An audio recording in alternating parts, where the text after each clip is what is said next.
एक बार की बात है जब ऋषि बालखेय कैलाश पर प्रभु महादेव और माता पार्वती की पूजा करने की इच्छा से आए थे और जब पूजा आरंभ हुई तब गणेश जी द्वार पर पहरा दे रहे थे ताकि इस पूजा में विघ्न न आए।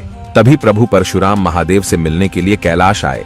गणेश जी ने उन्हें रोकते हुए कहा कि जब तक पूजा संपन्न नहीं होती आपको प्रतीक्षा करनी होगी। परशुराम जी ने कहा कि वह दूर से ही महादेव के दर्शन कर लेंगे और पूजा में विघ्न नहीं आने देंगे, लेकिन गणेश जी अपने दायित्व से बंधे थे और गणेश जी को उन्हें रोकना पड़ा। परशुराम जी को क्रोध आया और उनके बीच युद्ध हुआ।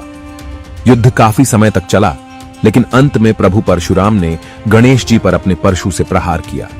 गणेश जी ने अपने पिता के अस्त्र का मान रखते हुए परशु से अपना बचाव या विरोध नहीं किया और फिर वह परशु ने गणेश जी का एक दांत तोड़ दिया और वह मूर्छित हो गए।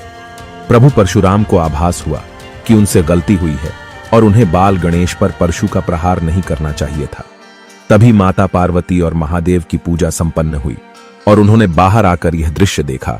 माता पार्वती क्रोध में आकर अपना महाकाली स्वरूप धारण किया और सभी देवी देवता वहां एकत्र हो गए। गणेश जी भी वापस उठ खड़े हुए। प्रभु परशुराम ने माता से माफी भी मांगी, पर उनका क्रोध शांत नहीं हुआ। तभी वामन अवतार वहां प्रकट हुए और माता काली की स्तुति कर उन्हें शांत किया। उन्होंने बताया कि प्रभु परशुराम और गणेश जी के युद्ध के पीछे एक विशेष प्रयोजन था। वह बोले कि गणेश जी एक ही दांत से वह पूर्णता पा सकते थे, इसीलिए उनका दांत टूटा।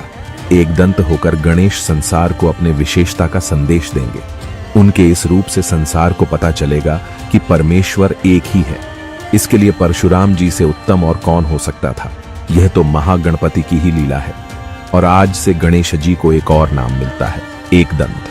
परशुराम जी द्वारा राजाओं के वध के पाप से मुक्ति के लिए जब गणेश जी ने युद्ध के बीच उन्हें अपने सुंड से धक्का दिया, तब वह महासागर में गिर गए थे, जिसके पावन जल के स्पर्श से उनके पाप नष्ट हो गए, जिससे वह गोलोक की यात्रा के लिए दोष मुक्त हो गए। अत्याचारी का अंत करते समय परशुराम जी से कई निर्दोष व्यक्तियों का भी अंत हुआ। केवल परम श्री कृष्ण और परम देवी राधा के दर्शन से ही वह पाप मुक्त हो सकते थे, परंतु इससे पहले गणेश जी उन्हें उनके निकट ले जा सकते। परशुराम जी ने उन पर परशु का वार कर दिया। वामन जी ने माता से कहा कि आप भी परशुराम जी को माफ कर दीजिए, जिसके पश्चात माता ने उन्हें माफ कर दिया और यह भी कहा कि इस टूटे हुए दांत की ओर एक महिमा है। इस दांत से महान ग्रंथ महाभारत लिखी जाएगी।